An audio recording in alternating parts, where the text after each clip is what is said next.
Welcome to the 5th module. That's kind of interesting because that means that you've ended your first course of the semester. And that will end this Friday and Saturday. And hopefully you'll spend a little more time on this course. I'm generally still okay, but I'm not seeing some feedback that I think I ought to be seeing. So just keep that as a word to the wise. You'll be getting an announcement followed by an email because I made an assignment last week that I wanted you to react to. And I've yet to receive any reaction, so this is a concern. This particular module is a good one. It is referred to as nuts and bolts. Basically, that's a cliche for all the little things you need to do. And I really like those slides. They look at dividing what's going on into 3 parts. And it's very good. In fact, I was watching MSNBC this morning, and Goldie Hawn, who is not a college graduate, has written a book talking about how do you deal with the very things that are mentioned, because just academic learning is inadequate for success in the 21st century. They talk about expertise. That's why you're in this program. You need the necessary credential. And we are very convinced that when you finish this program, you will have empirically demonstrated a level of expertise significantly higher than that which you had before you entered it. The next one is something we've been talking about since I started in community college work forever. It became very, very heavy in the late 60s and has never ceased to be heavy ever since, and that is work readiness skills. Are you truly ready to be an educational leader, ready to contribute? Every time I go through this, I think back to what you did in the leadership course. Particularly, I have a bias. I'll be the first one to tell you. I've mentioned Dewey, I've mentioned Steve Brookfield to you, but I also want to mention Bowman and Deal. I studied with both of them. I found Deal far easier to deal with. Bowman, I think, missed his calling. He probably should be an accountant. But they're talking, their model about how you demonstrate work readiness with their frames, and the reframing is excellent. The last one is kind of interesting. It has to do with a combination of the academics and experience. And that's the issue of your record, the environments in which you are comfortable to perform. Today, one needs to be functional in a number of areas. That's why I encourage you as you get closer, and that's some years away for you yet, maybe a year and a half. When you look at your internship, think about the skill areas that you want to reinforce, and in part of it, be sure you get the opportunity to start to develop expertise in a new field. Those sorts of things are important. They list these specialties. I'd like one thing from you. I would like you to look at them with 2 thoughts in mind. First, how would you organize them? Are they clear? Are they precise? And do you think it's complete? Would you add anything else? One of the other things I think when you start talking about what's going to be in your portfolio, what artifacts you're going to use, those that deal with your academics and your specific work history, there also ought to be some artifacts of very concrete things that you can do. I made a comment earlier that one thing you don't want to include is long papers, but abstract from a paper or a short video or slide presentation of something you did is an ideal inclusion, because that shows your ability actually to do something. I think we ought to talk about the Barrett material. We're going to move you to her second piece. This is why I'm going to be sending you an email and placing an announcement, because I haven't heard from you. I wanted you to start to look at what Dr. Barrett has to say. It was reflection last week. I still haven't heard anything from you as to your reaction to reflection. Is this a part of how you are currently leading your professional life? The book that Goldie Hawn wrote, The Movie Star, has that as a major piece of it, if I heard what was said on MSNBC correctly, and I think I did. Now what I want you to look at, go to Barrett's bookmarks. There's a series of hot links on the left side of the screen. I want you to look at Small I Web Folio, all run together. Click on it, it'll bring up a very, very good, very comprehensive model for creating an electronic portfolio. I think that that is right about where you should be now.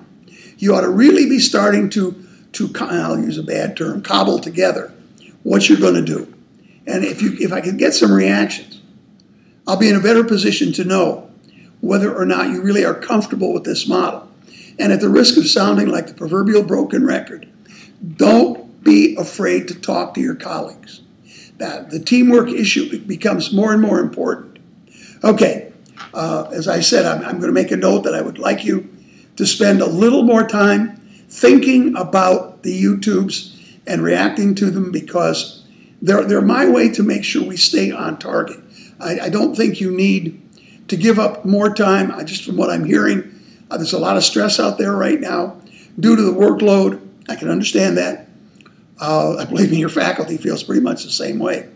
But if you can use the YouTubes effectively to sort of organize and direct what you're doing, I think you will find that it will actually save you time. Now, the other thing you ought to be thinking about, and I want to spend a few minutes on this because I think it's kind of important, and that is I have asked you to look at, we're kind of getting ahead of the game a little bit.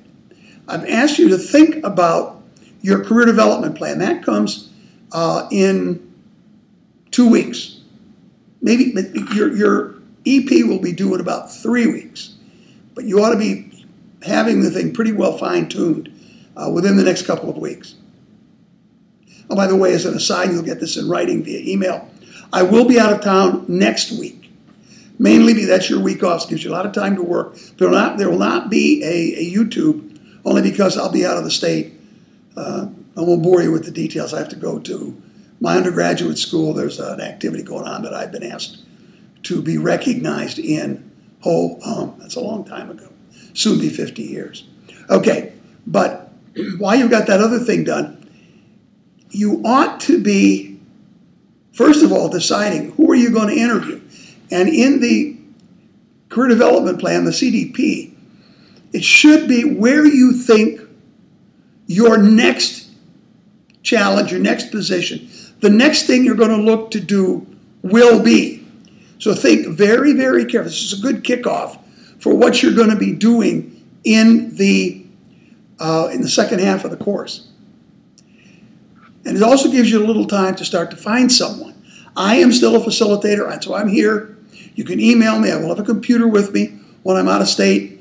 If you want some help on who to talk to, if you know the position, but you don't know who to talk to, trust me. That's something we can work on. I've been very careful to try to find people in Florida, to find people in Ohio, to find people in North Carolina. A lot of people in North Carolina we've already worked with. So there are places where you can do what you need to do. The second thing I think you ought to look at, this question came up in a face-to-face. I am a big believer in this interview process.